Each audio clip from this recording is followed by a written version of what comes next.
डेंगूको प्रकोप घोषणा गर्न सरकारलाई ईडीसीडीको पत्राचार। पछिल्लो पटक एकै दिन 1600 भन्दा बढ़ीमा डेंगू संक्रमण पुष्टि। मधेसका दुई शक्ति जनता समाजवादी र लोकतान्त्रिक समाजवादी पार्टी छुट्टा छुट्टै चुनावी मैदानमा उत्रिँदै दुवै दललाई चुनावी प्रतिस्पर्धा सकसपूर्ण हुने संकेत। सीट बाँडफाँडका लागि गठबन्धनका शीर्ष नेताहरू छलफलमा व्यस्त। टिकट वितरण सम्मानजनक नभए प्रतिकार गर्ने नेपाली कांग्रेसको संस्थापन इतर पक्षको चेतावनी। युक्रेनमा अतिरिक्त सेना परिचालन गर्ने मस्यौदालाई लिएर रूसमा प्रदर्शन चर्कियो। युद्धमा आत्मसमर्पण गर्ने वा लड्न अस्वीकार गर्नेलाई 10 वर्षसम्म जेल सजायको व्यवस्था। र युएफए नेशन्स कप फुटबलमा स्पेन स्विजरल्याण्डसँग 2-1 गोल अन्तरले पराजित। चेक रिपब्लिक विरूद्ध पोर्चुगलको 4 गोल। नमस्कार, कान्तिपुर डायरीका साथमा सहकर्मी तुलसी र म रमेश। समाचार अब विस्तारमा। पछिल्लो समय डेंगू संक्रमण पहिचान हुनेको संख्या उल्लेख्य रूपमा बढ़ेको छ। हिजो मात्रै थप 1636 जनामा संक्रमण पुष्टि भएको छ। यो सँगै नेपालमा डेंगू संक्रमण हुनेको संख्या 22988 पुगेको स्वास्थ्य तथा जनसंख्या मन्त्रालयको तथ्याङ्कले देखाएको छ। प्रत्येक दिन संक्रमितको संख्या तीव्र गतिमा थप हुँदै जानु डरलाग्दो संकेत भएको संक्रमणविदहरू बताउँछन्। शंकास्पद बिरामीहरूमध्ये न्यून संख्यामा मात्र अस्पताल आउने गरेको पाइएको छ। संक्रमणविद डाक्टर शेरबहादुर पुनले बिरामीको संख्या बढ़दै को आधारमा डेंगूले महामारीको रूप लिन सक्ने बताउनुभयो। लामखुट्टे नियन्त्रणमा सरकारले कदम नचाल्दा डेंगूबाट संक्रमितको संख्या दिनहु उकालो लागिरहेको छ। इपिडेमियोलोजी तथा रोग नियन्त्रण महाशाखाका अनुसार साउन यता 22988 जनामा डेंगी संक्रमण पुष्टि भएको छ। हालसम्म 29 जनाको ज्यान गइसकेको छ। संक्रमित र मृत्युको संख्या अझै बढ़न सक्ने चेतावनी स्वास्थ्य विज्ञहरूले दिएका छन्। नेपालमा 2-3 वर्षको अन्तरालमा डेंगूले प्रकोपको रूप लिने गरेको छ। सन् 2019 मा 17992 जना संक्रमित भएका थिए भने 6 जनाको मृत्यु भएको थियो। त्यतिबेला 68 जिल्लामा डेंगू फैलिएको थियो। यस वर्ष डेंगू संक्रमित संख्याले 3 वर्ष अघिको रेकर्डलाई उछिनेको छ। उच्च जोखिममा रहेका 10 मध्ये 5 जिल्लामा डेंगूका 1000 भन्दा बढ़ी केस पुष्टि भइसकेका छन्। अहिलेसम्म काठमाडौँमा 7380, ललितपुरमा 5585, मकवानपुरमा 2135, दाङमा 2278 र भक्तपुरमा 1050 जनामा संक्रमण देखिएको छ। प्रदेश 1 मा 591, मध्य प्रदेशमा 323, बागमती प्रदेशमा 17731, गण्डकीमा 515, लुम्बिनीमा 2821, कर्णालीमा 330 र सुदूरपश्चिममा 777 जनामा संक्रमण देखिएको छ।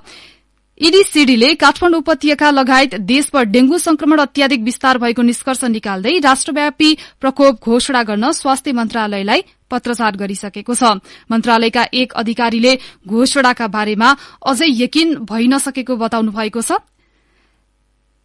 ईडीसीडीका कीटजन्य रोग नियन्त्रण शाखा प्रमुख डाक्टर गोकर्ण दाहालले विज्ञहरूसँग सल्लाह सुझाव लिँदा प्रकोप घोषणाको कुरा उठेको उल्लेख गर्दै सबै सरकारवाला मिलेर गए डेंगी नियन्त्रणमा आउन सक्ने बताउनु भएको छ। उहाँले भन्नुभयो, पालिकाले मुख्य भूमिका खेल्न सक्छन्, लामखुट्टे नियन्त्रण नै मुख्य हो, तर पानी परिरहेको छ। जनस्वास्थ्य विज्ञ डाक्टर विन्जला श्रेष्ठ सरकार डेंगू नियन्त्रणमा सुकेको बताउनुहुन्छ। उहाँले सरकारले डेंगीका केसहरूलाई नियन्त्रण गर्न बसेको तर नियन्त्रणमा खासै ध्यान दिन नसकेको गुनासो गर्नु भएको छ। कान्तिपुर डायरीमा अब कान्तिपुर सविस्तारको पालो। कान्तिपुर सविस्तार। प्रतिनिधि सभा र प्रदेशसभा निर्वाचनमा मधेसका दुई प्रमुख शक्ति जनता समाजवादी पार्टी जसपा र लोकतान्त्रिक समाजवादी पार्टी लोसपा छुट्टा छुट्टै चुनावी मैदानमा जाने निश्चित भएको छ। जसपा सत्तारूढ़ गठबन्धनमा जाने तयारी गरेको छ भने लोसपाले एमालेसँग चुनावी तालमेलको गृह कार्य अघि बढ़ाएको छ। अघिल्लो निर्वाचनमा चुनावी एकता गरेका तत्कालीन समाजवादी पार्टी र राष्ट्रिय जनता पार्टी राजपा बीच 2077 वैशाख 10 गते पार्टी एकीकरण भएको थियो। तर गत वर्ष पार्टी विभाजन भएपछि ती दुई दलका लागि आगामी चुनावी प्रतिस्पर्धा विगतको तुलनामा सकसपूर्ण हुने देखिएको छ।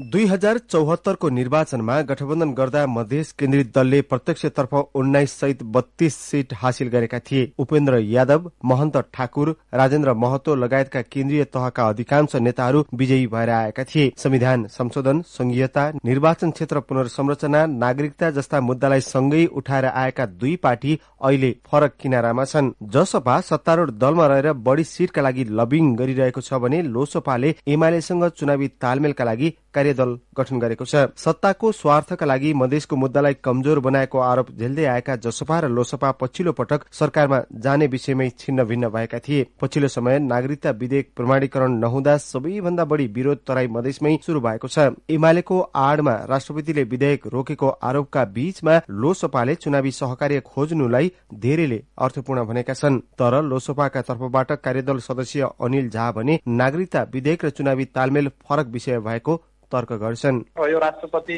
एमाले सत्ता गठबन्धन सबै अलग अलग चिज हो। राष्ट्रपतिजी कुनै बेला एमालेको नेता हुनुहुन्थ्यो, तर अहिले त उहाँ एमाले हुनुहुन्न, राष्ट्रपति हुनुहुन्छ। अब उहाँले नगरिदिएपछि अब त्यो उहाँको पर्सेप्सन त्यसलाई अलग राखेर हेर्ने र एमालेलाई अलग हेर्दा पनि हुन्छ, नम्बर 1। नम्बर 2, अब यो देशमा यसरी तालमेलहरू, अब कुनै बेला प्रचण्डजीले को टाउको मूल्य 50 लाख रुपियाँ देउबाजीले पुग्नु भएको थियो। अब त्यही प्रचण्डजी र साथीहरू मिलेर देउबाजीलाई प्रधानमन्त्री बन्देऊ भनेर बुढा नीलकण्ठ गएर आग्रह गरेर सिंहदरबार पुर्यायो। अब यो समयको कुरा हो। प्रदेश र प्रतिनिधि सभाको निर्वाचन मिति नजिकिँदै गर्दा जसपा र लोसपामा चुनावी एजेन्डाको बहस पनि शुरू भएको छ। 2064मा भएको बृहत आन्दोलनपछि तराई मधेसमा समावेशिताको बहस उत्कर्षमा पुग्यो र त्यो अहिले पनि जारी छ। संविधान संशोधन, नागरिकता जस्ता विषयमा असहमति राखेर 2072 सालको संविधानलाई अस्वीकार गरेका मधेसवादी दलहरू सोही मुद्दामा केन्द्रीय दलसँग पटक पटक सहमति गरेर सत्तामा पुग्ने गरेको टिप्पणी हुने गरेका छन्। आफ्ना मुद्दालाई छाडेर ठूला दलहरूको सत्ताको भर्याङ मात्रै बनेको भन्दै विरोध पनि भइरहेको छ। पछिल्लो 15 वर्षमा तराई मधेसले के पायो भन्ने सन्दर्भमा गम्भीर समीक्षा गर्नुपर्ने जसपाका प्रवक्ता मनिष सुमनले बताए। हामीसँगै ओली मुर्दाबाद भनेर सडकमा नारा लगाएका साथीहरू 18 दिनको उप प्रधानमन्त्री, 16 दिनको मन्त्री, यी पदहरूसँग त्यो मुद्दा नै साटे। तसर्थ फेरि हामीले ल ठिक छ तपाईहरु मुद्दा साट्नुभयो, तपाईहरुले साटेको मुद्दाको औचित्य ठिक छ भने पार्टीमा निर्णय गरौँ न त। निर्णय गर्नुभन्दा बैठकबाट भाग्नुभयो, दलै फुटाएर जानुभयो। अहिलेसम्म नागरिकताको कुरा सँगै उठाए, संहिताको कुरो सँगै उठाएको, संविधान संशोधनका कुराहरू सँगै उठाएका दलहरू, निर्वाचन क्षेत्र पुनर्संरचनाको कुरा सँगै उठाएका दलहरू, नेपाली सेनामा सामूहिक प्रवेशको कुरो सँगै उठाएका दलहरू पृथक पृथक भएर यसपटक निर्वाचनमा जानु परिरहेको छ। यो कुनै आश्चर्यजनक कुरा पनि होइन, दुःख त आफ्नो ठाउँमा लागिरहन्छ। तराई मधेसको मुद्दामा जसपा र लोसपा दुवै दल इमान्दार नभएको राजनीतिक विश्लेषकहरू बताउँछन्। यसकै परिणाम स्वरूप केही नयाँ दलहरू अस्तित्वमा आउन खोज्नु स्वाभाविक भएको उनीहरूको तर्क छ। अहिले जसपा सत्ता गठबन्धनमा छ भने लोसपा प्रतिपक्षीको कित्तामा। तराई मधेसका नागरिक सबैभन्दा बढी प्रभावित नागरिकता जस्तो संवेदनशील विषयमा दुवै दलको ऐक्यबद्धता आउनु पर्नेमा चुनावी फाइदाका लागि अल्म ल्याएको विश्लेषक तुलनारायण शाहको ठम्याइ छ। एमालेसँग लोसपाको सम्भावित मिलनबारे शाह भन्छन्। लोसपा बढी इमान्दार र जसपा कम इमान्दार वा जसपा बढी इमान्दार लोसपा कम इमान्दार त्यो होइन। यो समस्या नेताहरूको परिवारको समस्या होइन, यो समाजको अत्यन्त सीमान्तकृत मधेसी समुदायमा पनि अत्यन्त सीमान्तकृत समूहहरूको समस्या भएको हुनाले लोसपा वा जसपामा इमान्दारिता छैन यो सवालमा, पहिलो कुरा। दोस्रो चाहिने यसको समाधान गर्ने ठूला दलहरूले हो। यसमा सहायक भूमिका खेल्ने भनेको राष्ट्र प्रमुखको संस्था र अदालत हो। यो सबै कुरा आफ्नो फाइदाको लागि अल्मलाएको छ। अब यो अवस्थामा लोसपा किन गइरहेछ भने लोसपा त यदि एमालेसँग चुनावी गठबन्धन गरेर गएनन् भने मलाई लाग्छ त्यो पार्टीको अस्तित्व नै समाप्त हुने अवस्था छ अहिले नेपालीमा। ठूला दलसँग चुनावी तालमेल नगर्ने हो भने जसपा र लोसपा दुवैलाई तराई मधेसमा अस्तित्व जोगाउनै मुस्किल पर्ने सम्मको विश्लेषण भइरहेको छ। तर दुवै दलले आगामी चुनावमा जनता माझ कस्ता मुद्दा उठाउँछन् त्यसले भने प्रभाव पार्ने शाहको विश्लेषण छ। समाजलाई कुन मुद्दाले कुन कुराले इमोसनल बनाइन्छ, इमोसन र अर्को गठबन्धन, यो दुईटा कुरा निर्वाचनमा हेर्नुपर्ने हुन्छ। गत निर्वाचनलाई तपाईले यदि हेर्ने हो भने दुई खालको इमोसन थियो नेपालमा। एउटा नाकाबन्दी विरुद्धमा, मधेस आन्दोलनको विरुद्धमा पहाडमा एक खालको भावनात्मक कुरा थियो। अर्को मधेसमा चाहिने संविधान जबरजस्ती लादेको भनेर आन्दोलित समाज। यो इमोसनको बीचमा दुईटा गठबन्धन बनेको थियो, वामपन्थीहरूको गठबन्धन र मधेसी दलहरूको गठबन्धन। त्यो अवस्थामा मधेसी दलहरूले राम्रो संख्या ल्याएको हो गत निर्वाचनमा। विभाजित राजनीतिमा माहिर भनिएका मधेसवादी दलले केही वर्ष अघि एउटै ठाउँ बसेर शक्तिशाली क्षेत्रीय पार्टी बन्ने प्रयास नगरेका होइनन्, तर संसद विघटनपछि सिर्जित भिन्न राजनीतिक अवस्थामा जनता समाजवादी पार्टी समेत विभाजनपछि अहिले नदीको दुई किनारा जस्तै बन्न पुगेका छन्। चुनावको आगामी नतिजालाई लिएर विभिन्न अड्कलबाजी भइरहँदा यी दुई दलले संसदीय अंकगणितमा आफूलाई कतिको अब्बल साबित गर्ने हो, त्यसका लागि मक्सिर 4 को निर्वाचन कुर्नुपर्नेछ। रेडियो कान्तिपुरका लागि अनिल परियार। कान्तिपुर सविस्ता।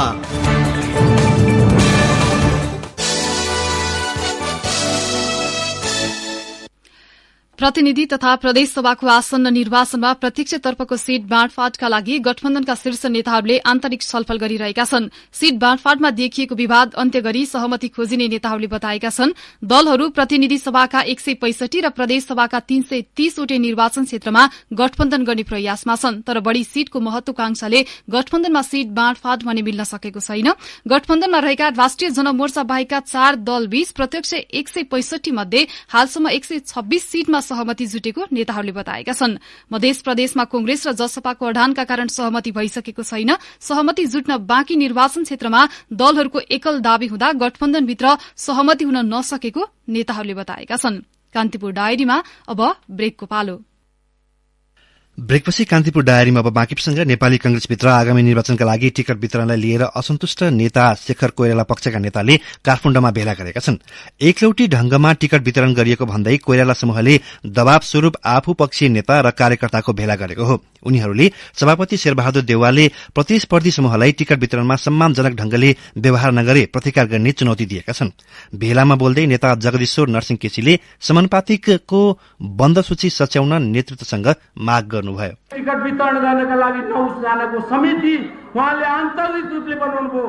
त्यो उहाँ पक्षीय मात्रै छ र हरेक निर्णय उहाँले जसरी समानुपातिकको नाम समावेश भयो, समानुपातिकमा कतै कतै कुनै कुनै क्लस्टरमा 7औं 8औं नम्बरमा यो समूहको नाम जोडिएको भए तापनि अधिकांश रूपले एकलौटी ढंगले समानुपातिकमा नाम समावेश भएको छ। यसका विरुद्धमा पनि हाम्रो खबरदारी सभा हो। त्यसलाई 16 गतेसम्म नसच्याउने हो भने, सच्याइँदैन भने त्यसको विकल्पमा हामी अगाडि बढ्नुपर्ने परिस्थिति निर्माण हुन सक्छ। तपाईहरु तयार हुनुपर्छ। भेलामा नेता कोइराला, उपसभापति धनराज गुरूङ, महामन्त्री गगन थापा, सहमहामन्त्री जीवन परियार र बद्री पाण्डे लगायत नेताहरू भने गएका थिएनन्। भेलालाई नेता गुरूराज घिमिरे, भूपेन्द्र जङशाही, मोहन बहादुर बस्नेत, मनोज मणि आचार्य लगायतले सम्बोधन गरेका थिए। कंग्रेसका असन्तुष्ट पक्षले आगामी चुनावका लागि नेतृत्वले पार्टीलाई भन्दा गठबन्धन दललाई बढ़ी महत्व दिएको आरोप लगाएका छन्। नेता केसीले पार्टीभित्रको सन्तुलन मिलाउन नेतृत्वलाई आग्रह गर्नुभयो। पाँच दलका नाउँमा दिनको 18 घण्टा वार्ता हुन्छ। पाँच दललाई कसरी खुशी बनाउने, पाँच दललाई कसरी चित्त बुझाउने, बढी सीट जति छाड्न पर्छ छाड्न तयार हुनुहुन्छ। तर 18 मिनेटको समय उहाँसँग सहकर्मी सहधर्मी जीवनभरसँगै बसेर काम गरेका अर्को समूहलाई 18 मिनेटको समय छैन। पार्टीभित्रको आन्तरिक व्यवस्थापन गर्नुहोस्। पार्टीभित्र पहिलो व्यवस्थापन गरेपछि तपाईँ अन्य दलसँगको सहमति सहकार्य एकताको लागि बढ्नुहोला। नेताहरूले पार्टीमा लामो समयसम्म क्रियाशील भएर संगठन गरेका नेता कार्यकर्तालाई समेत फरक गुट भएकै कारण टिकट नदिने गरी व्यवहार गरिरहेको आरोप लगाएका छन्। संविधान जारी भएर एक कार्यकाल सकिँदै गर्दा कमी कमजोरी र उपलब्धि समीक्षा गर्नुपर्नेमा प्रदेश 1 को चर्चा भने नाममै केन्द्रित देखिएको छ। अरू सबै प्रदेशले नामाकरण गरिसक्दा प्रदेश 1 ले कुनै नाम पाएको छैन। यसलाई मुख्यमन्त्रीको सामर्थ्यका रूपमा समेत हेर्ने गरिएको छ। मुख्यमन्त्री राजेन्द्र कुमार राईले दलहरू चुनावी प्रतिबद्धतामा नअडिदा नामाकरण जटिल बनेको बताउनु भएको छ। कान्तिपुर मीडिया ग्रुपले हिजो विराटनगरमा गरेको उज्यालो पूर्वको प्रदेशको परीक्षा सत्रमा उहाँले भन्नुभयो, नामाकरणलाई मुख्यमन्त्रीको क्षमता र सामर्थ्यको रूपमा हेर्नु हुँदैन। प्रदेश 1 ले नाम प्राप्त गर्न नसकेको विषयमा राजनीतिक दलबीच आरोप प्रत्यारोप पनि चल्दै आएको छ। आगामी मक्सिरमा हुने चुनावमा पनि प्रदेश 1 मा यो विषय प्रमुख राजनीतिक मुद्दा बन्ने अनुमान गरिएको छ। यसैबीच उज्यालो पूर्व विषयक विशेष कार्यक्रममा विभिन्न शीर्षकमा बहस भएका छन्। उद्घाटन सत्रमा वक्ताहरूले स्थायी विकासका लागि राजनीतिक सहमति आवश्यक रहने बताएका छन्। उनीहरूले राजनीतिक स्थायित्व रहेमा विकास निर्माणले गति लिने धारणा राखेका थिए। पूर्व अर्थमन्त्री एवं एमाले उपाध्यक्ष सुरेन्द्र पाण्डेले नेपाललाई सूचना प्रविधि क्षेत्रको केन्द्र बनाउन सकिने बताउनु भएको छ। हाम्रो देशमा डेटा सेन्टरहरू बनाउने र त्यसमा ल संसारभरिका मानिसहरू आऊ भनेर भन्न सक्ने हो भने हामी डाँडाकाँडा छ, चिसो छ, जसको कारणले डेटा सुरक्षित गर्नको लागि जो चिसो ठाउँ चाहिन्छ त्यसले हाम्रो बिजुलीको कन्ज्युम पनि कम गर्छ, सँगसँगै त्यो सम्भावना पनि छ। सेक्युरिटी हामीले प्रदान गर्यौं भनेदेखि त्यसको मार्केट पनि निकै ठुलो छ। यसले रोजगारीको नयाँ क्षेत्रलाई पनि यसलाई खोल्नेछ। यो युगमा आउने बित्तिकै सबभन्दा ठुलो भूमिका जोसँग डेटा छ they are the rich people, rich country हुनेछन् र जोसँग त्यो हुँदैन त्यो गरिब देश हुनेछ, गरिब परिवार हुनेछ, गरिब नागरिक हुनेछ। त्यसतर्फको सम्भावना चाहिँ नेपालले निकै धेरै राख्न सक्छ। कार्यक्रममा माओवादी केन्द्रका नेता तथा पूर्व अर्थमन्त्री वर्षमान पुनले चुनाव लड्ने क्रममा केन्द्रको विकृति प्रदेश र प्रदेशको विकृति स्थानीय तहमा लैजाने गरिएको बताउनुभयो। कार्यक्रममा पुनले राज्यलाई पुनर्संरचना गर्न आवश्यक रहेको बताउनुभयो।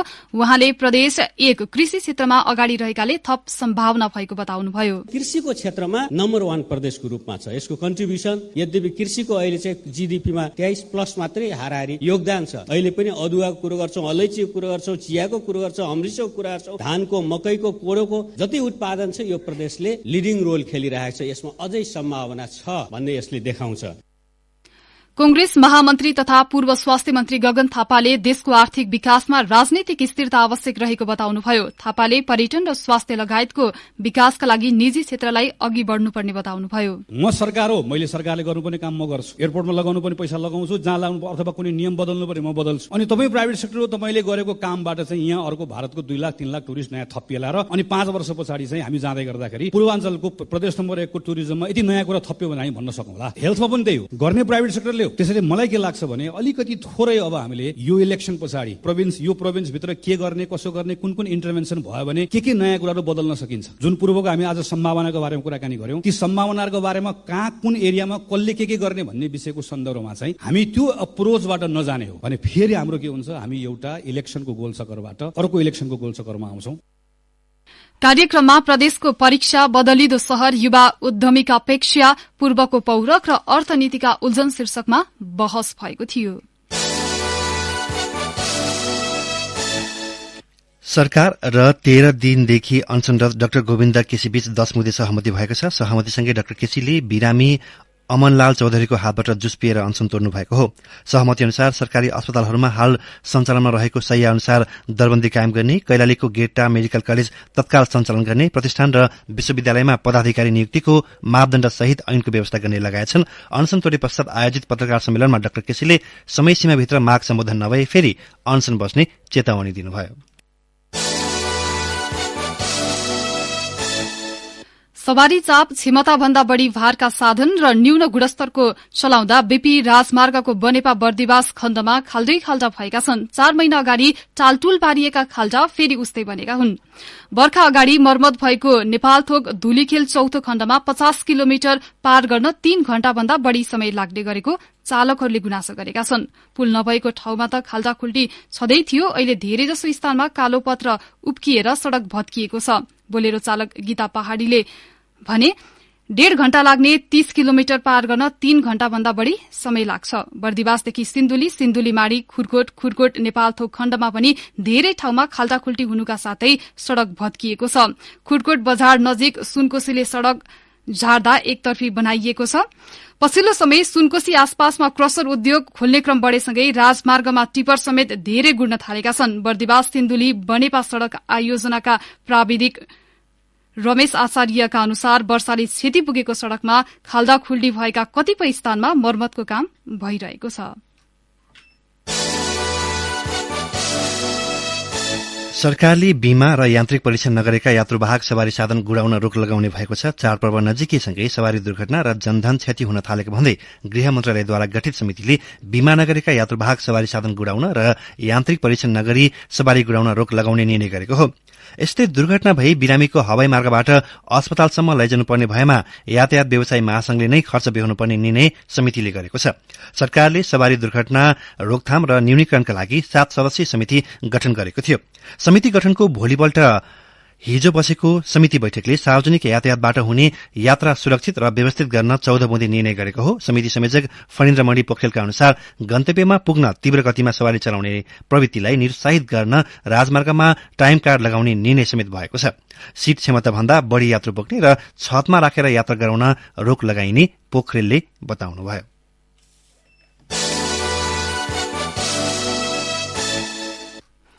NADA automobiles association of Nepal नाडाले आयोजना गरेको विद्युतीय गाड़ी ईभी अटो एक्सपो काठमाडौँको भिरकुटी मण्डपमा जारी छ। आजसम्म चल्ने एक्सपोमा इलेक्ट्रिक साइकलदेखि गाड़ीसम्म उपलब्ध छन्। बिहिबार शुरू भएको एक्सपोमा टाटा हुण्डाई, टेस्ला, नेटा, BYD, चांगल, ज्याकका 4 पाङ्ग्रे विद्युतीय गाड़ी रहेका छन्। अग्नि ग्रुपको 3 पाङ्ग्रे सवारी साधन टेरो ब्राण्ड समेत एक्सपोमा रहेको छ। 2 पाङ्ग्रे सवारीमा भने लेब्निङ, NIQ, याडिया, ओला, सुपर सोको लगायतका ब्राण्ड रहेको आयोजकले जनाएको छ। कान्तिपुर डायरीमा पुनः ब्रेकको पालो। ब्रेकपछि कान्तिपुर डायरीमा अब आर्थिक प्रसंग। गण्डकी प्रदेश सरकारले चालू आर्थिक वर्षमा वृद्धि भएको मालपोत र यातायात कर घटाउने निर्णय गरेको छ। मन्त्री परिषदको निर्णय अनुसार घर जग्गा लगायतका रजिस्ट्रेशन शुल्क र घर जग्गा रोका शुल्क साबिकै कायम गरिएको छ। जसअनुसार हाल अंशबण्डा तथा अंश भरपाईको लिखितमा 30 लाख रुपियाँसम्मको थैली अंकमा महानगर, नगरपालिका र गाउँपालिकामा 0.2%, 30 लाखदेखि 2 करोड़ रुपियाँसम्मको थैली अंकमा 0.5% र 2 करोड़ भन्दा माथिको थैली अंकमा 1% कर लाग्नेछ। हालको आर्थिक ऐनमा 10 लाखसम्मको 0.2%, 10 लाखदेखि 30 लाखसम्मकोमा 0.5%, 30 लाखदेखि 2 करोड़सम्म 0.75%, 2 करोड़देखि 5 करोड़सम्म 1% र 5 करोड़ भन्दा बढ़ीको थैली अंकमा 1.5% कर कायम गरिएको थियो। तेल ट्याङ्कर र ग्यास बुलेटको वार्षिक सवारी कर 13,000 रुपियाँ कायम भएको छ। यसअघि अन्य प्रदेशभन्दा गण्डकीमा मालपोत र यातायात कर चर्को भएको भन्दै प्रदेश सरकारको आलोचना भएको थियो। ब्रेकपछि अब अन्तर्राष्ट्रिय प्रसंग। रूसमा अतिरिक्त सेना परिचालनको विरोधमा देशभर प्रदर्शन चर्किएको छ। राष्ट्रपति भ्लादिमिर पुटिनले युक्रेन विरूद्ध लड्न 3 लाख अतिरिक्त सेना सम्बन्धी मस्यौदा तयार गर्ने योजना घोषणा गरेसँगै प्रदर्शन चर्किएको हो। सेना परिचालनको विरोधमा देशभरि प्रदर्शन जारी रहँदा सयौं मानिसहरूलाई पक्राउ गरिएको छ। 32 विभिन्न शहरहरूबाट हिजो मात्रै 724 जनालाई नियन्त्रणमा लिएको एक स्वतन्त्र अधिकार समूह OVD इन्फोलाई उद्धृत गर्दै अन्तर्राष्ट्रिय संचार माध्यमले जनाएका छन्। राष्ट्रपति पुटिनले युक्रेनमा लड्नका लागि 3 लाख सेना परिचालनको मस्यौदा तयार गर्ने योजना घोषणा गरेपछि रूसमा व्यापक प्रदर्शन शुरू भएको हो। रूसमा सरकार विरोधी प्रदर्शन गर्न प्रतिबन्ध छ, तर नागरिकहरूलाई सेनामा भर्ना गर्ने पुटिनको कदमपछि विरोध प्रदर्शन भइरहेको छ। युद्धका क्रममा आत्मसमर्पण गर्ने, पद त्याग्ने प्रयास गरेको वा लड्न अस्वीकार गर्ने कुनै पनि सैनिकलाई 10 वर्षसम्म जेल सजाय तोक्ने नयाँ आदेशमा राष्ट्रपति पुटिनले हस्ताक्षर पनि गर्नुभएको छ। राष्ट्रपतिले देशको सेनामा 1 वर्ष सेवा गर्न साइन अफ गर्ने कुनै पनि विदेशी नागरिकलाई रूसी नागरिकता प्रदान गर्ने आदेशमा हस्ताक्षर गरेको अन्तर्राष्ट्रिय संचार माध्यमले जनाएका छन्। अब खेल प्रसंग। UEFA नेशन्स कप फुटबलमा स्पेन स्विजरल्याण्डसँग पराजित भएको छ। गैराती भएको खेलमा स्विजरल्याण्डले स्पेनलाई 2-1 गोल अन्तरले पराजित गरेको हो। स्विजरल्याण्डका लागि म्यानुएल एकान्जीले खेलको 21औं मिनटमा गोल गर्दै अग्रता दिलाएका थिए। स्पेनका तर्फबाट जोडी अल्वाले खेलको 55औं मिनटमा जवाफी गोल फर्काए। लगतै 58औं मिनटमा एम्बोलोले गोल गरेपछि स्विजरल्याण्ड समग्रमा 2-1 गोल अन्तरले विजयी भएको हो। UEFA नेशन्स कप अन्तर्गतका अन्य खेलहरूमा नेदरल्याण्ड्सले कोसोभोलाई 2-1 ले पराजित गर्दा नर्वे भने स्लोभानियासँग 2-1 गोल अन्तरले नै पराजित भएको छ। पोर्चुगल चेक रिपब्लिकलाई 4-0 गोल अन्तरले पराजित गरेको छ। स्विडेन पनि सर्बियासँग 4-1 गोल अन्तरले पराजित भएको छ। अन्त्यमा अब मौसम सम्बन्धी जानकारी। मुलुकका अधिकांश भूभागमा आंशिक बदली रही कर्णाली तथा सुदूरपश्चिम प्रदेशमा पूर्ण बदली हुने जल तथा मौसम विज्ञान विभागले जनाएको छ। साथै गण्डकी, लुम्बिनी, कर्णाली र सुदूरपश्चिम प्रदेशका धेरै स्थानमा भारी वर्षाको सम्भावना रहेको समेत विभागको अनुमान छ। केही बेर अघि 20 डिग्री सेल्सियस मापन गरिएको काठमाडौँ उपत्यकाको अधिकतम तापक्रम आज 27 डिग्री सेल्सियस पुग्नेछ। सूर्योदय बिहान 5:54 भयो। सूर्यास्त भने साँझ 5:58 हुनेछ। जाँदा जाँदै यस बुलेटिनका प्रमुख प्रसंगहरू पुनः एकपटक। डेंगू प्रकोप घोषणा गर्न सरकारलाई ईडीसीडीको पत्राचार। पछिल्लो पटक एकै दिन 1600 भन्दा बढ़ीमा डेंगू संक्रमण पुष्टि। मधेसका दुई शक्ति जनता समाजवादी र लोकतान्त्रिक समाजवादी पार्टी छुट्टा छुट्टै चुनावी मैदानमा उत्रँदै दुवै दललाई चुनावी प्रतिस्पर्धा सकसपूर्ण हुने संकेत। सीट बाँडफाँडका लागि गठबन्धनका शीर्ष नेताहरू छलफलमा व्यस्त। टिकट वितरण सम्मानजनक नभए प्रतिकार गर्ने नेपाली कांग्रेसको संस्थापन इतर पक्षको चेतावनी। युक्रेनमा अतिरिक्त सेना परिचालन गर्ने मस्यौदालाई लिएर रूसमा प्रदर्शन चर्कियो। युद्धमा आत्मसमर्पण गर्ने वा लड्न अस्वीकार गर्नेलाई 10 वर्षसम्म जेल सजायको व्यवस्था। र UEFA नेशन्स कप फुटबलमा स्पेन स्विजरल्याण्डसँग 2-1 गोल अन्तरले पराजित। चेक रिपब्लिक विरूद्ध पोर्चुगलको 4 गोल। हवस् त यिनै प्रसङ्ग सहित बिहान 6:30 बजेको कान्तिपुर डायरी लिन सकिन्छ। हाम्रो अर्को बुलेटिन 8 बजे डेभलपमेन्ट एन्ड इकोनोमिक्स डायरी हुनेछ। अहिलेलाई सहकर्मी तुलसी र म रमेश बिदा हुन्छौँ। नमस्कार।